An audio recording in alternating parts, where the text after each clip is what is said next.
నమస్తే. నేను సిరి. నేను చూసినట్టయితే జగన్మోహన్ రెడ్డి గారు గుంటూరు మిర్చి యార్డ్‌కెళ్ళి అంటే అక్కడ ఉన్న రైతుల్ని కలిసిన విషయం మనకు తెలిసిందే. అయితే ఇట్లానే ఇప్పుడు వంశీ గారిని కలిసారు. అంతకుముందు పిన్నెల్లి గారిని కలిసారు. మరి అసెంబ్లీకెళ్ళి మాట్లాడగలిగే ధైర్యం ఉందా అని చెప్పేసి షర్మిల గారైతే జగన్మోహన్ రెడ్డి గారిని అడుగుతున్నారు. మరి దీని మీద స్పందించడానికి ఈరోజు మనతో పాటు ఉన్నారు ప్రముఖ రాజకీయ విశ్లేషకులు అంకమరావు గారు. నమస్కారం సార్. నమస్తే అమ్మా. సార్, ఇప్పుడు చూస్తుంటే వైఎస్ షర్మిల గారు ఒకటే క్వశ్చన్ అడుగుతున్నారు. ఏంటంటే జగన్మోహన్ రెడ్డి నీకు దమ్ముందా? సో ఇవన్నీ అంటే పిన్నెల్లి గారిని కలవడానికి, వంశీ గారిని కలవడానికి నువ్వు జైలుకి వెళ్ళినావు, జైలు యాత్రలు కూడా మొదలుపెట్టినావు. అండ్ అట్లనే ఇప్పుడు మిర్చి యార్డ్ కూడా వెళ్ళినావు. మరి ఎందుకు అసెంబ్లీకి వెళ్ళట్లేదు? మరి కూటమి ప్రభుత్వాన్ని నువ్వు ఎందుకు ప్రశ్నించట్లేదు? అసెంబ్లీకి వెళ్ళి నేను నమ్మి 11 సీట్లు నీకు అప్పచెప్పిండ్రు ప్రజలు, మరి వాళ్ళ కోసం నువ్వు ఎందుకు వెళ్ళట్లేదు అని చెప్పేసి అడుగుతుంది. సో ఆమె అడిగిన ప్రశ్న కరెక్ట్ అంటారా కాదంటారా? నిస్సందేహంగా ఆ అమ్మాయి అడిగిన దాంట్లో వాస్తవం అయితే ఉంది. నీకు 11 స్థానాలు ఒక స్థానం ఇచ్చినా కూడా ప్రజా సమస్యల గురించి మాట్లాడే స్వేచ్ఛ అయితే ఉంటుంది. నీకు గంటల సమయం లేకపోయినా మరి సమస్య గురించి మాట్లాడే అవకాశం అయితే నీకు ఉంటుంది. అది దాంట్లో పొందుపరుస్తారు కదా, శాసనసభలో నువ్వేం మాట్లాడావో ఏంటనేది ఆ ద్రసాల్లో ఇది నువ్వు మాట్లాడింది కూడా పొందుపరుస్తారు కదా, భవిష్యత్తులో దానికైతే ఉపయోగపడింది కదా.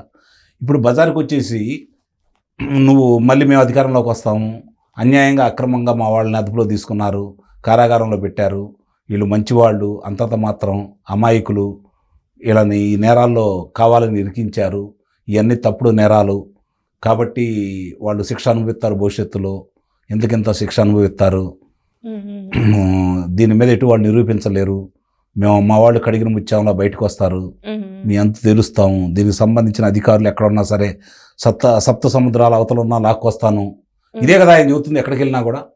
అలాగే పిన్నెల్లి రామకృష్ణారెడ్డి గారిని నెల్లూరు కారాగారంలో కలుసుకోవడానికి వెళ్ళాడు, నందిగం సురేష్ని గుంటూరు కారాగారంలో కలుసుకోవడానికి వెళ్ళాడు, అలాగే వల్లభనేని వంశీని విజయవాడ కారాగారంలో కలుసుకోవడానికి వెళ్ళాడు. బయట ఉండి మాట్లాడి ప్రభుత్వం మీద తెగబడుతూ, అలాగే ఎన్నికల నిబంధనలకు కూడా విరుద్ధంగా నువ్వు వెళ్తూ ఈరోజు ఈ విధంగా చేస్తూ శాసనసభకి వెళ్ళి నీకు ఇచ్చినటువంటి సమయాన్ని కేటాయించుకొని ప్రజా సమస్యల గురించి నువ్వు మాట్లాడితే, ఇదే మాటలు అక్కడ మాట్లాడితే చెల్లుబాటు అవుతుంది కదా. ఇంకా ఎక్కువగా దాని మీద వాళ్ళకి అంటే అతను మాట్లాడిన దానికి సమాధానం చెప్పాల్సిన బాధ్యత శాసనసభ సాక్షిగా వాళ్ళకైతే ఉంటుంది కదా. లేదు వాళ్ళందరూ మూకమ్ముడిగా నీ మీద దాడి చేసి నేను మాట్లాడకుండా చేస్తే అది కూడా ప్రజలైతే చూస్తారుగా, అన్యాయం చేస్తున్నారు, గతంలో వాడు చేశారు, మనం శిక్ష వేసాము, ఇప్పుడు వీళ్ళు కూడా అదే విధంగా చేస్తారేంటి, అతను అడిగింది సబ్బే కదా, దానికి ఎందుకు సమాధానం చెప్పట్లేదని చెప్పని ప్రజలైతే చర్చించుకుంటారు కదా. కానీ ఇక్కడ జగన్మోహన్ రెడ్డి గారు చెప్పేది ఏంటంటే, నాకు ప్రతిపక్ష హోదా ఇవ్వలేదు, ప్రతిపక్ష హోదా ఇస్తేనే గట్టి మాట్లాడడానికి ఉంటుంది, ఒక ఎమ్మెల్యేగా ఒక నా నియోజకవర్గానికి మాట్లాడడానికి ఉంటుంది అని చెప్పేసి తను మాట్లాడడం జరుగుతుంది. సార్ దీన్ని ఎట్లా చూడాలంటారు? మరి 10% కూడా నాకు రానప్పుడు నాకు ప్రతిపక్ష హోదా ఇచ్చారు, 39% ఓట్లు వచ్చినాయి కదా, నాకు 2 సంవత్సరాలు ముఖ్యమంత్రి ఇవ్వని అడుగుతాడు, ఇస్తారా? తనకి ఇచ్చిన దాన్ని వినియోగించుకోవటం చేత కావాలి ఫస్ట్. రెండోది ఏంటంటే, మొదటిగా అతను ఆలోచించాల్సింది ఏంటంటే తన నాయకుడిగా ఎలా ఎదగాలి, ఏదో పోరాటం చేసి అతను నాయకుడిగా ఎదగల. ఇక్కడ గమనించుకోవాల్సింది సానుభూతి మీద. ఆంధ్ర ప్రజలు సానుభూతికి లొంగిపోతారు మొట్టమొదటి నుంచి. అతను దాన్ని దృష్టిలో పెట్టుకొని సానుభూతి ప్రకారం ముందుకెళ్ళాడు. అలానే ప్రజలు భ్రమలో కూడా పడ్డారు, నమ్మారు, నమ్మిచ్చాడు, లేనిపోయిన అబద్ధాలన్నీ చెప్పాడు, నిజమైన ప్రజలు నమ్మారు, దానికి మూల్యం చెల్లించారు. ఈరోజు 5 సంవత్సరాల ఆంధ్ర రాష్ట్రం 2019 నుంచి 2024 వరకు ఏ విధంగా ఉంది, ఈరోజు ఆర్థిక పరిస్థితి కళ్ళ ముందు కనపడుతూనే ఉంది. మళ్ళీ అలాంటి తప్పులు ప్రజలైతే చేయరు. మరి అయినప్పుడు ప్రభుత్వాలు పొరపాటు చేస్తూ ఉంటే, ఇప్పుడున్న ప్రభుత్వం 6 పథకాలు అమలు చేయట్లేదో నువ్వే చెబుతున్నావు, మిగిలిన ఎందుకు అమలు చేయట్లేదని చెప్పి నువ్వు మాట్లాడితే అవకాశం అయితే ఇస్తారు కదా.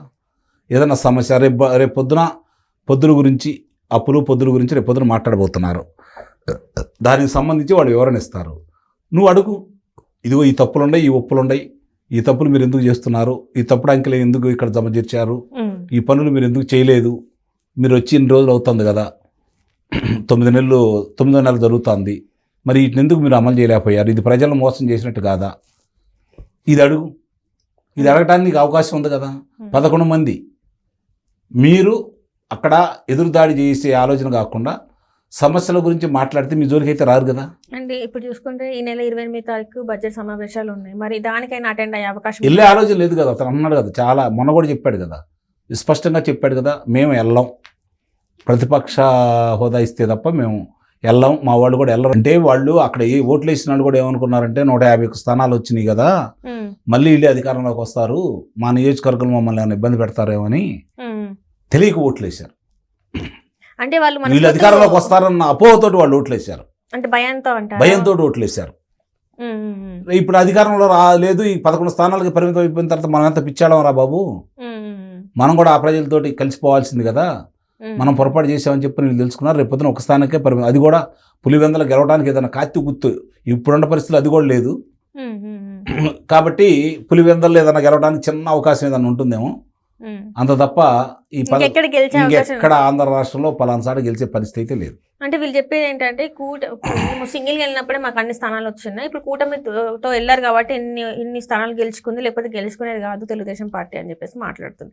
అంటే ఏంటి సార్ వాళ్ళ ధీమా ఏంటంటారు అసలు? అంటే వాళ్ళు ముగ్గురు కలిసి వచ్చి పోటీ చేస్తే అన్ని స్థానాలు వచ్చినాయి, రేపు పొద్దున వీళ్ళందరినీ విడగొట్టేసి మనం ఒంటరిగా పోటీ చేపిస్తే ఎవరికాళ్ళు, మన ఓట్ల శాతం మనకే ఉంది కాబట్టి 39%, తెలుగుదేశానికి 35% వస్తాయి, మిగిలిన వాళ్ళు పంచుకుంటారు, కాబట్టి మనం అధికారంలోకి వస్తాం బొటాబొట్టిగా అని చెప్పి వాళ్ళు భావిస్తున్నారు.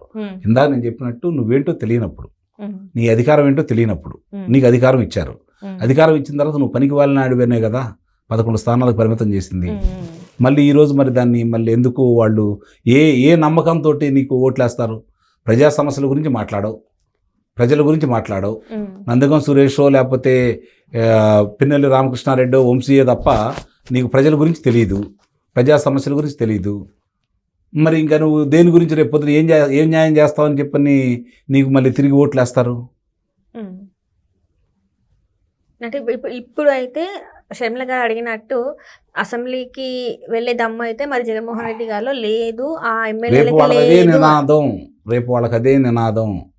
మీరు రేపు పొద్దున ఒక స్థానం ఇచ్చినా కూడా వీళ్ళు శాసనసభకి వెళ్ళరు, అదేదో మాకు ఇవ్వండి, మా ఓట్లే కదా ఇవన్నీ, అటు వెళ్ళింది మీరంతా మా వాళ్లే కదా, తిరిగి మాకు వెళ్ళరండి అని చెప్పాను కనుక వాళ్ళు నినాదంతో బయలుదేరితే ఇందులో సగం మంది అటు వెళ్ళినా కూడా వీళ్ళకి కనీసం ఏ ఒక్క స్థానం అయితే రాదు కదా. సో జగన్మోహన్ రెడ్డి గారు అయితే అసెంబ్లీ వైపు చూసే అవకాశం లేదంటారు. ఈ తర్వాత పోయినసారి అన్నాడు పవన్ కళ్యాణ్ గారిని అసెంబ్లీ గేటు కూడా దాకనేనని, రేపొద్దున ఇతనికి అదే పరిస్థితి, అంతకంటే వేరే ఉండదు. ఇప్పుడు షర్మిల గారు కూడా మీకు దమ్ముందా అని అడుగుతున్నారంటే ఇప్పుడు అధికార పక్షం కంటే కూడా ఆమె జగన్మోహన్ రెడ్డి తప్పులేదు ఇది చూపుతా ఉంది. అధికార పక్షమే కొంత ఉదాసీనత ప్రవర్తిస్తుంది, ఆమె అయితే అన్నగాని కానీ లేకపోతే వైఎస్ఆర్సీపీ పార్టీని చూడకుండా ఎదురుదాడి చేస్తానే ఉంది, వాళ్ళ తప్పుల్ని చెబుతానే ఉంది. సో మొత్తానికైతే జగన్మోహన్ రెడ్డి గారి దమ్ము లేదన్న విషయాన్ని షర్మిల గారు బాహాటంగానే బహిరంగంగానే బయట చెప్తుందని అనుకోవచ్చు. తన అన్న సత్తా ఏంటో అతని సామర్థ్యం ఏంటో నాకు బాగా తెలుసు కాబట్టి నేను చెబుతున్నాను, నమ్మండి అయ్యా అంటుంది, నమ్మకపోతే ప్రజలు ఇష్టం. Right thank you so much. Thank you.